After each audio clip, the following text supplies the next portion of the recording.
Good morning and welcome to the Sacred Momentum. One thing I want to say before I even get into today's topic is that when I talk about intuition or the spiritual side of life, I'm not talking about something that I teach to people. I'm talking about something that I live every day. And I'm actively choosing to live this way myself. And one thing I've noticed in the last few years of me being super connected to my intuition is that when you start living more intuitively, you stop trying to control every moment and you start allowing space for life to meet you. And that's where things start to get really, really interesting because I don't just go into my day expecting some big spiritual experience, but I do create space for them. So when people ask me, how do you live this way? How do I connect to my intuition better? How do I allow myself to have these experiences too? This is what I teach. It's about how we create space for these experiences to happen. And we don't judge them when they don't, right? But we'll get into that. For those of you who are new here, welcome to the Sacred Momentum. My name is Aubrey Barr. I'm a subconscious release technique practitioner and Reiki master. And I'm also a photographer and a creative and an entrepreneur. And so I love to kind of meld these two worlds. Well, I don't know, more like five worlds into one beautiful podcast so that we can have this space to run our businesses intuitively and make sure that we're prioritizing our families or what's important to us intuitively, right? And being able to still be a working mom and feel completely connected and spiritually there for the people in our worlds. So if you love this, definitely follow along so you know when we drop a new episode. And if you haven't guessed yet, today we're talking about intuition and how you can set up your life to receive more of these spiritual experiences. And I will say the reason why this is coming up so strong today, I will try not to use the word intuition. That's where it came from. But I have had a ton of people in my life start to notice interesting things going on around them in the last probably 6 months. But recently, it almost feels like a wave of people and people that never have delve, I guess, into spiritual experiences. Those are the people that are like, what is going on right now? And I thought, you know what? Let's go ahead and share what I see is happening in the world right now and how the veil seems to be thinner. And we're going to talk about some things you can do to just kind of set yourself up to be in a place of receiving for something like this. So I guess I'm going to start with an experience that I had just this past weekend. So it's been about 4 or 5 days. Every year, my daughter and I sing in this production, The Lamb of God. And during the one of the performances this weekend, I had an experience that was insanely beautiful. And my favorite thing about these types of experiences is that I'm not expecting it. I'm not sitting there saying, okay, I'm in a meditation and now I'm ready to receive this insight. No, I don't do that at all. I just live my life. I do the things that I love to do. I do the things that feed into my soul. And in those moments, when I'm doing that, that's when these things come through. So we had 3 performances to do, and this was the one Saturday night. So it was like the second one. And I don't even remember what part we were singing, but obviously it's about Jesus. So it was a very spiritual experience anyway. But we're singing, and I all of a sudden had this memory of one of the last times I saw my grandma before she passed away. And she said to me, she said, Abby, I just don't know why you don't sing more. You have such a beautiful voice. And at this time, like I wasn't singing at all, maybe in my car, but not like in public. And she had said that to me, and it kind of left a little dent there, like a little thing for me to focus on and think about through the coming years. But let me back up to this moment in particular the other night, because when that memory popped into my conscious out of nowhere, I immediately felt her right next to me. And I knew that she was there I mean, there was absolutely no question in my mind. And it happened so fast and so simultaneously that it's hard to describe that one thing happened before the other because it was just that quick. And that is often how my intuition shows up. It will be a thought, a memory, a scenario, an experience followed really, really fast by a feeling, right? An emotion inside me, a peace, an understanding. And when it happens like that, I can't question it. I know that there's a message there for me. And then I get to take that and use it however I will. In my own personal life, as well as in my clients' lives, I have seen a lot of coming to realization, spiritual experiences, lifting of the veil in other people too. And it's kind of interesting. So I wanted to dive into that today. Like, why do I think that's happening? What are these other factors that are involved? And hopefully, if you're one of these people, also just give you feedback on how sometimes this kind of energy flows in and out and how there's times where it's higher. There's a lot of factors here, but I find it very interesting that so many people are having experiences like this right now. So I don't believe in coincidences, not anymore. And I don't think it's random. Okay. I think something is shifting right now. I think people are becoming more aware, more intuitive, more sensitive to things they used to overlook. And if you've been feeling that lately, like your awareness is turned all the way up, you're not imagining it, and maybe something else will follow that. Maybe you've noticed you think about someone and they text you, or you walk into a room and immediately feel the energy without anyone saying a word. Maybe you start questioning things that you used to just accept. That's a huge one right now. Okay. Maybe you're picking up on patterns, on timing, on little nudges that don't feel so little anymore. They're getting bigger, right? It's like something in you is paying attention in a way it didn't before. So when I talk about the veil, I know a lot of people mention the veil, and there are a lot of different interpretations of it, but I'm just going to give you my kind of grounded approach on it. So I know this can sound a little out there, but just try to stay grounded, okay? What people call the veil is a thin space between what we see and what we can feel. When people say the veil is thinner, what they're really describing is an increase in perception. It's not that some magical doorway just opened. It's that the usual filters like distraction, suppression, emotional avoidance are weaker right now. So you're feeling more. You're noticing more.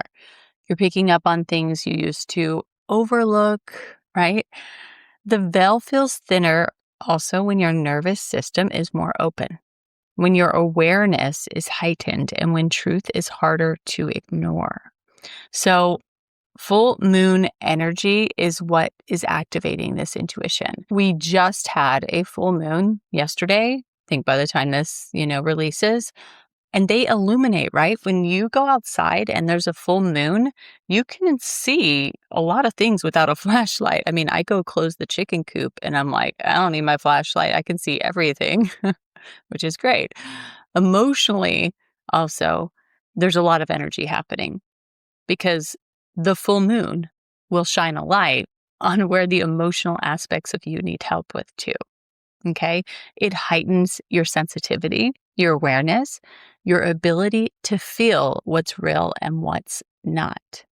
Specifically with Libra energy, which is what our full moon was in this time, we're talking about relationships. Okay. We're talking about energetic exchanges just between people and yourself. Remember that your relationship with yourself is included here. Imbalance versus truth, right?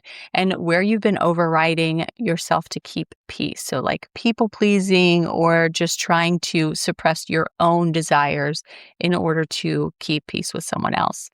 This is also when clarity increases. Intuition naturally gets louder. Okay. And then we also have Neptune right now. Neptune is like really, I mean, a lot of astrologers will associate Neptune with intuition.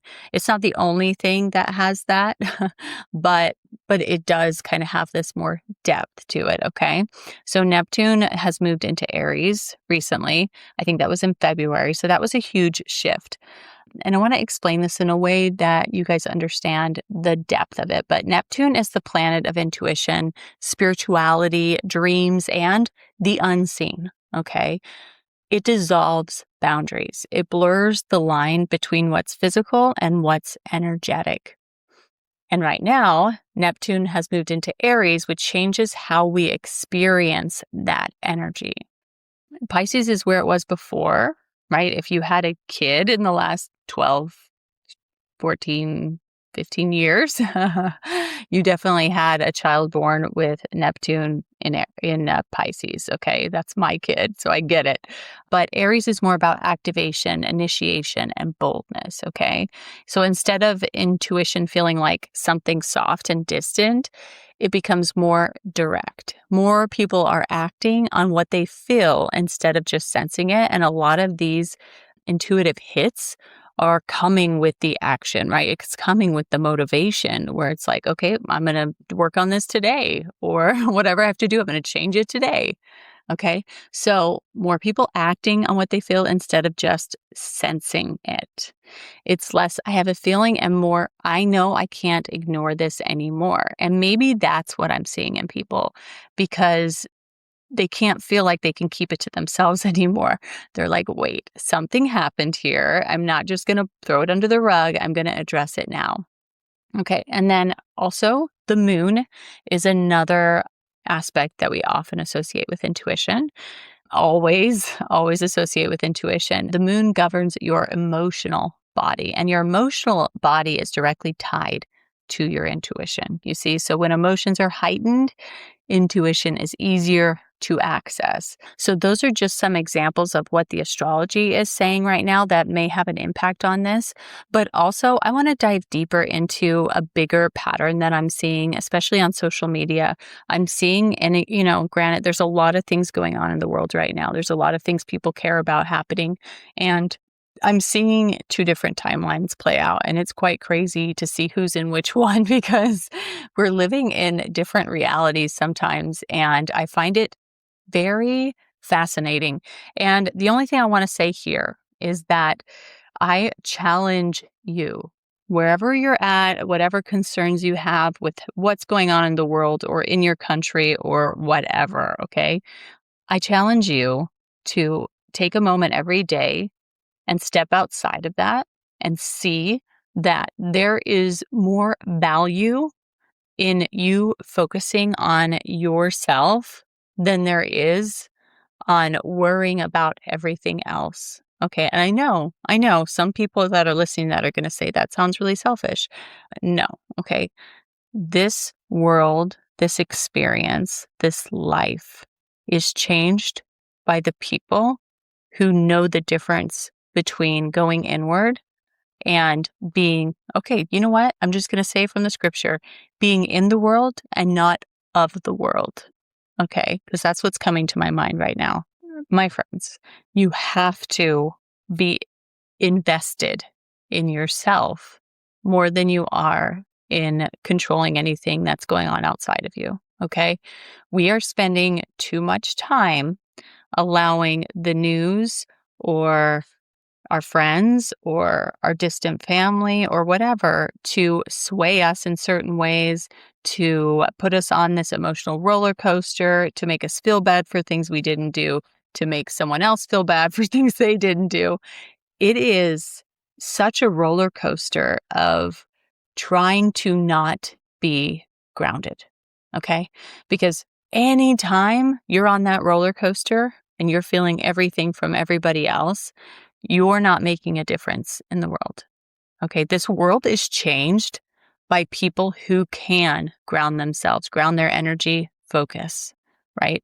Focus on their family, focus on their personal life, their spiritual life, being able to be grounded every day in God, in the universe, whatever it is you say, is going to be the thing that gets you through this. Okay. That is the powerhouse. That is the vibe. And not coincidentally, because I don't believe in that, but that is what's going to make your intuition get stronger. That's what's going to allow you to have these spiritual experiences. That's what's going to help your tolerance for misalignment, right? And you being able to listen to that, knowing when something isn't for you anymore, getting that clarity around the things in your life that you don't like, right? It's from those grounding moments. So the more you stay locked into all of the other things in the world, the less you are focused on the pivotal things that will change your life. And because it changes your life, it'll change those around you, right? So for those of you that are feeling this, yeah, you might be noticing it's a little more intense right now, but that's not because something is wrong. It's because you're seeing more clearly than you used to. And that's just part of being in the flow of life, right? So if you're someone who's listening and thinking, okay, but I haven't had anything happen to me lately, what am I missing? How can I kind of access all of this energy that's already here and have these experiences? Okay. I want you to know that it's not about meditating for an hour or doing something like over the top complicated. Okay. It's about creating small moments where you're not consuming, not scrolling, not distracting.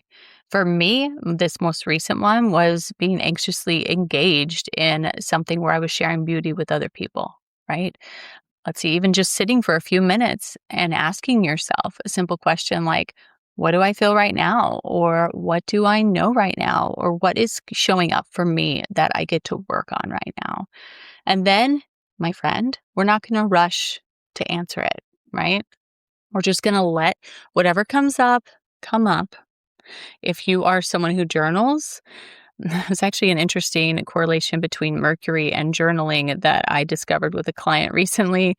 She needs to actually write something down for the feedback to come back and her process it in a different way. It's almost like she's having a conversation with herself. I have very heavy air energy, Gemini stuff going on. So intellectually, my brain is just always picking up on things and always bringing it in. So I just allow that to be what it is and I don't need to journal. But if there's something that you feel like allows you to go a deeper level, I would definitely spend time doing that.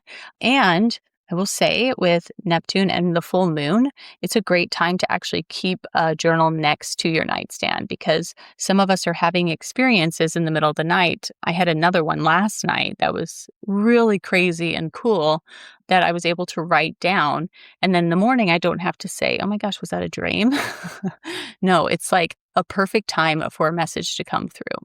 Okay. So if you're someone who definitely feels like there's a lot of truth to this, but you're not really seeing it yourself, that might be a good place to start. This is something that I've really learned over the past few years is these experiences don't come from chasing them. And in fact, when we get annoyed that they're not happening, it just like slows it down. Sorry to say, but they come from creating enough stillness, enough presence, enough grounded space. If you're somebody that's already trying to regulate your nervous system, if you're someone that's been thinking this way anyway, you are probably already working on this enough. Okay. A lot of my clients, because they're trying to process some of these emotions they have trapped inside of them and they're trying to work through things and they're trying to better their lives, they're already in this situation. And that's why I think I see it more. I see more people having these experiences because their nervous system is already meeting them there. Okay. So just keep that in mind. And lastly, I just want to close with that this is available to every single person. Okay. Doesn't matter who you are and where you're at right now. This kind of intuitive depth and flow is available to you. I could promise you that. If you're having trouble accessing it, it's more about those things that are in control of in your life and less about the noise of the world. Okay. We have to be able to find that balance. That's what this Libra full moon is doing for us anyway, is finding a balance between these two things, okay? So, my friend, I hope you have a beautiful day. I hope this was inspirational to you. If you need help accessing this, you can definitely book a one-on-one with me. I will put my link in the show notes. And if this triggered something in you and you want to share with me, I love hearing stories about how these episodes that are done very intuitively reach the right people. I think it's so fun to see that work in progress because it is kind of my life's work. So, yes, I hope you guys have a beautiful day and we'll talk soon.